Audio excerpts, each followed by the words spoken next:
Olá, como você vai? Eu estou muito feliz de estar hoje aqui com você. Eu sou Angélica Nau e te garanto que essa semana a temperatura vai subir. Se tem uma coisa que toda criança vai ter em algum momento da vida, é febre. E por esse motivo eu criei essa série de conteúdos gratuitos para você aprender o que fazer quando seu filho tiver febre sem ansiedade. Durante essa semana, a gente vai falar sobre vários temas que pairam sobre a cabeça das mães na hora da febre. Qual é a primeira coisa que você deve fazer quando o seu filho está com febre? Como tratar a febre em casa? A gente vai também comparar medicamentos para descobrir qual é o melhor para sua criança.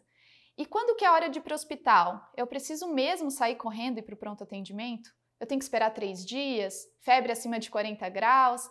E claro, vou falar sobre a temida convulsão. A gente vai desmistificar a febre. Tem muita informação errada que antigamente era orientada para as mães. Hoje em dia, a gente já sabe que esses mitos prejudicam a melhora dos sintomas na criança e é por isso que esse evento é tão especial. Porque vai te deixar informada e você vai aprender como manter a criança segura. Se você é gestante ou então possui um bebê que nunca teve febre, eu quero te dar os parabéns por estar aqui hoje. Buscar por conhecimento atualizado, estar preparado para o momento da febre é primordial para manter o bem-estar das nossas crianças. Também quero dar os parabéns para as mães que estão aqui e já passaram por um episódio de febre em casa. Eu entendo a sua angústia de não saber como agir em um momento desses. O importante é que agora você está aqui adquirindo esse conhecimento que vai mudar a forma como você lida com a febre. Depois dessas aulas, eu quero saber o que você aprendeu e fez de diferente durante um episódio de febre, porque infelizmente vai ter uma próxima vez aí de febre na sua casa. Eu entendo esse sentimento. Você, como mãe, sabe que tem algo errado com o seu bebê e, na grande maioria das vezes, não sabe o que está causando esse problema com seu filho. Mas isso vai mudar a partir de hoje. Você não está sozinha. Não deixe de assistir a nenhuma das aulas, pois esse conteúdo é uma sequência de aprendizados sem achismos e sem invenção. É medicina baseada em evidências dentro da sua casa. Inclusive, eu passei as últimas 2 semanas anotando as maiores dúvidas que vocês mandaram através da nossa pesquisa e foi em cima disso que eu montei o conteúdo dessas aulas. Então pode ter certeza, quando você chegar ao fim dessa semana, você vai estar com as suas dúvidas todas respondidas. Eu vou explicar rapidinho como essa semana vai funcionar. Todos os dias eu vou te enviar o link para a aula às 8 horas da manhã. À noite, faremos uma live no Instagram às 8 da noite, às 20 horas. Com direito a um convidado especial que vai trazer um pouquinho do seu conhecimento e experiência nesse assunto. Eu também preparei materiais didáticos que vão estar disponíveis aqui nessa página para você baixar para poder te ajudar aí em casa. Preparei um sorteio para quem me acompanhar durante toda essa semana, olha só. Uma farmacinha super útil para toda mãe. Aspirador nasal, termômetro, produtos para cuidados com a criança e uma bolsinha de sementes para dar aquele carinho ali no momento da cólica. O que você precisa fazer para participar desse sorteio? Primeiro, assistir às 3 aulas. Segundo, anotar a palavra-chave que eu vou liberar ao final de cada aula, então presta atenção. E terceiro, seguir a regra que eu vou revelar no terceiro vídeo dessa semana. Eu sei que a rotina das mães é super agitada, então as aulas vão ficar disponíveis durante toda a semana para você assistir durante as sonecas aí do bebê. Depois de todos esses anos atendendo famílias, já percebi que tem uma queixa que é muito comum. Por que o meu filho fica doente o tempo todo, né? É a pergunta de 1 milhão. Bom, ele pegou uma gripe, depois sarou da gripe, começou uma diarreia, melhorou a diarreia, aí pega um resfriado, aí nem melhorou direito do resfriado, já começa a ter vômito, é para deixar qualquer um maluco, né? E esse ciclo, às vezes, acontece durante alguns meses do ano. Então, deixa aqui nos comentários quantas vezes nesse ano o seu filho já ficou doente. E por que isso acontece? Bom, existem 2 principais motivos. O primeiro motivo é o início da adaptação escolar.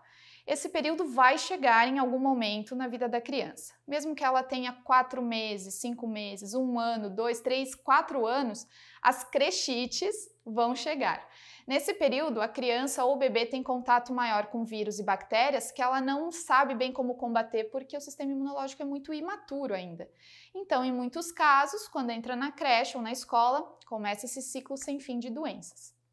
Eu sei que toda mãe fica muito angustiada quando a criança vai para a escola ou creche e começa a ficar um pouco mais doentinha. Por isso, é essencial que você saiba o que fazer nessas situações para não ficar desesperada. E o segundo motivo das crianças ficarem um pouco mais doentes são os meses mais frios, né? Nesses meses a temperatura é mais baixa, os ambientes estão fechados, janela fechada, porta fechada e tem muitos vírus e bactérias circulando facilmente. E isso faz com que as crianças fiquem mais doentes. Mas por que eu estou te contando toda essa história? Porque todos esses episódios podem ter um sintoma em comum, que é a febre. A gente não tem como colocar a criança em um plástico bolha e protegê-la de todo o mal do mundo. E nem é isso que a gente quer. A gente quer que a criança tenha experiências, viva a vida, mas com segurança. Então foi por esse motivo que eu resolvi fazer um evento exclusivo falando sobre a febre, justamente por ela ser um sintoma muito comum em vários diagnósticos. A febre normalmente é aquela batidinha na porta avisando de que alguma coisa está acontecendo ou que está por vir. O que nós podemos fazer quando escutamos essa batidinha na porta é estar munida de informações, de medicina baseada em evidências e se manter calma e tranquila. Com a instrução certa, você vai manter a sua criança segura. E essas orientações eu vou passar para você aqui durante essa semana. A primeira coisa que eu quero te orientar é que na maioria das vezes você não precisa e nem deve ir correndo para o pronto atendimento. Dentro de uma emergência, tem pacientes com todos os diferentes tipos de doenças. Pode ser que o seu filho não tenha nada grave, mas acabe sendo contaminado dentro de uma emergência. A gente sabe também que o tempo de espera para atendimento pode ser muito longo e que nem sempre o seu filho vai ser atendido por um profissional atualizado e que vai te orientar da melhor forma. E você sabe por que isso acontece? Porque muitos médicos são desmotivados a cuidarem de crianças e se manterem atualizados. Nos últimos semestres do curso de medicina, a gente precisa escolher qual especialidade vai seguir na vida. E eu estava muito em dúvida se eu queria fazer clínica ou pediatria. Eu sempre tive uma aptidão com os pequenos. Quando eu era adolescente, eu já dava aula de dança para crianças. Quando eu estava num ambiente com bebês, eles sempre vinham brincar comigo. E eu sentia que a pediatria estava me chamando. Quando eu estava praticamente com a decisão tomada, eu comentei com um professor que eu gostava muito, e ouvi a seguinte frase: Angélica, que desperdício você fazer pediatria. Pediatria é coisa de quem não sabe muito.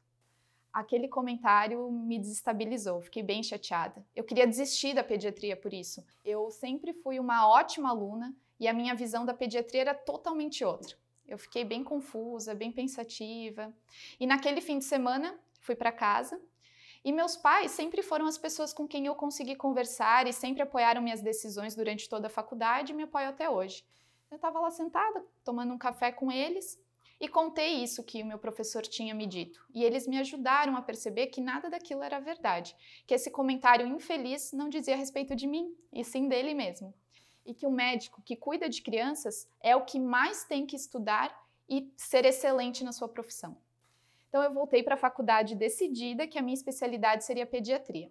E eu fiquei escutando piadinhas o resto do curso, mas eu estava tranquila, eu estava com o coração tranquilo, que eu sabia que eu tinha feito a melhor escolha. Durante a minha formação, eu tive a honra de receber o mérito acadêmico de melhor aluna do curso. Então, no dia da formatura, eu recebi a premiação e no ano que eu me formei, dos 100 alunos de medicina, eu fui a única a escolher ser pediatra. Está cada vez mais difícil encontrar bons pediatras ou às vezes é difícil entrar em contato com o seu pediatra no momento da urgência. Por isso, é muito importante que você tenha informação correta e segura para saber o que fazer e o que não fazer na hora da febre. Bom, vamos lá. Então, o que não fazer na hora da febre?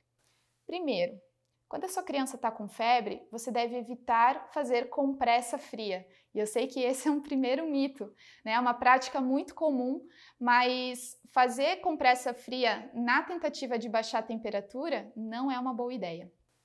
A febre é um processo que ocorre dentro do nosso cérebro. É o nosso sistema nervoso central que controla o aumento da temperatura. E a compressa só vai agir externamente na pele, vai baixar a temperatura da pele. Ou seja, é uma medida superficial e transitória. Até vai reduzir a temperatura da pele ali naquele momento, mas isso não melhora a febre. Na verdade, a compressa fria pode até piorar a febre e ainda deixar a criança muito mais desconfortável se for feita no momento errado do ciclo da febre. Segunda coisa, o banho frio. O banho frio também é muito semelhante à história da compressa. O banho frio vai reduzir a temperatura da pele da criança, não vai ajudar lá no comando cerebral central dentro do cérebro. Quando a gente resfria a pele da criança que está produzindo febre, a gente apenas sinaliza para o cérebro que ele precisa produzir mais calor. O cérebro entende que tem que causar mais febre. O cérebro está tentando fazer com que a temperatura aumente. Se eu diminuo a febre, se eu diminuo a temperatura da pele da criança, o cérebro entende que tem que se esforçar mais ainda para aumentar a temperatura e vai aumentar a febre. Então, na prática, o banho frio só vai deixar seu filho desconfortável, irritado, choroso. O banho gelado, então, nem se fala. É quase uma crueldade com a criança. Já o banho morno, numa temperatura agradável, pode ser uma opção para uma criança com febre, desde que seja feito no momento correto do ciclo da febre, senão só vai prejudicar. E a minha sugestão é, mesmo que no hospital ou no pronto atendimento orientem você a colocar o seu filho no banho frio, não faça isso. Ele vai tremer, chorar, gritar e não vai adiantar nada. E vale sempre lembrar, jamais coloque álcool na água. A pele da criança é fina e absorve o álcool. A criança também pode inalar o álcool e ficar intoxicada. Isso é um grande problema. Bom, terceiro, creme de eucalipto, mentol, hortelã nos pés. Não tem evidência científica nenhuma. Na verdade, existe um estudo científico muito interessante com ratinhos de laboratório, em que os pesquisadores aplicaram mentol na pele do ratinho e avaliaram a temperatura central do corpo. E sabe o que eles descobriram? É que o mentol aumentou a temperatura dos ratinhos. Então a gente passa o mentol pensando que vai diminuir, o efeito pode ser o contrário. Existe também o risco de causar lesão na pele, né, por ser um produto ali que pode ser abrasivo. Dependendo da concentração das ervas, essa pele pode ficar bem irritada. Além disso, o mentol é contraindicado para menores de 2 anos, então fica atento. O quarto e último mito que eu vou falar para vocês são os adesivos para febre. Eu sei que tá na moda os adesivos para febre, mas eles são, na verdade, uma compressa refrescante à base de água e mentol. E alguns, inclusive, têm álcool dentro da composição. Lembrando que esse álcool pode ser absorvido pela pele e existem relatos de caso de intoxicação aguda depois do uso desses produtos. A justificativa dos fabricantes é que essa compressa ela é geladinha e aí acabaria baixando a temperatura. Mas é a mesma coisa da história das compressas e do banho frio. Vai reduzir a temperatura da pele e não a temperatura central do corpo, que é o que a gente quer reduzir num processo de febre. Então, além de não ajudar, pode piorar a temperatura da criança depois e se a criança estiver na primeira fase do ciclo de febre, ela vai ficar bem desconfortável. Não há nenhuma evidência científica que comprove qualquer benefício do uso desses produtos. Os produtores informam que pode ser usado também para picada de inseto e nesse ponto até pode ter algum benefício realmente se forem maiores de 2 anos, né? Por causa do mentol, lembrando que não pode mentol abaixo de 2 anos. Mas para febre, melhor deixar para lá. Esse é mais um modismo dentro do mercado materno-infantil que parece muito útil, mas na verdade serve para você gastar dinheiro à toa. 4 compressinhas dessas custam de 30 a 70 reais. Cada uma dura mais ou menos 8 horas. Faça as contas e veja se vale a pena aí na sua casa. E aí, você já fez algum desses passos na sua casa? Me conta aqui nos comentários como que foi a sua experiência com algum desses mitos aí que eu acabei de te falar. O que você precisa fazer, na verdade, no momento da febre, né, no momento da temperatura elevada, é aprender a identificar em qual etapa do ciclo da febre o seu filho está e aí você vai saber lidar da melhor forma. Se você entender essas orientações, você vai conseguir ficar mais calma, porque uma criança chorando no banho é bem estressante, vai economizar dinheiro, vai fugir desses modismos do mercado materno-infantil e vai respeitar o ciclo da doença, que normalmente vai melhorar sozinha, e principalmente vai respeitar a criança. Eu preparei um resumão da aula de hoje para você salvar aí no seu celular. Para fazer download, basta rolar para baixo aqui nessa página e clicar em material didático. Compartilha lá no grupo das mães que com certeza elas também merecem saber. E eu vou sortear uma farmacinha super útil. O que você precisa fazer para participar desse sorteio? Se você quer ganhar esse sorteio, você precisa anotar as 3 palavras secretas que eu falo nos 3 primeiros vídeos e também seguir as regras do sorteio que vão ser liberados na quarta-feira. Preste bem atenção nessa parte em todos os vídeos. Já pensou você ganhar e perder o prêmio por bobeira? Já aconteceu outras vezes, hein? E a palavra-chave do vídeo de hoje é criança. Vou falar mais uma vez, anota aí, criança. Gente, o conteúdo de amanhã é totalmente ligado ao conteúdo de hoje. Não adianta nada você ter feito a aula de hoje e não vir aqui amanhã fazer a aula de amanhã. Amanhã nós vamos falar sobre os medicamentos para febre. Quais são os melhores, qual o momento ideal de medicar e também vamos conversar um pouquinho sobre medicamentos versus convulsão febril. Hoje foi o primeiro passo para você descobrir ainda mais sobre a febre. Espero que você saia desse vídeo com a sensação de ter encontrado a oportunidade que faltava para você saber o que fazer durante a febre com calma, tranquilidade e segurança. Até amanhã!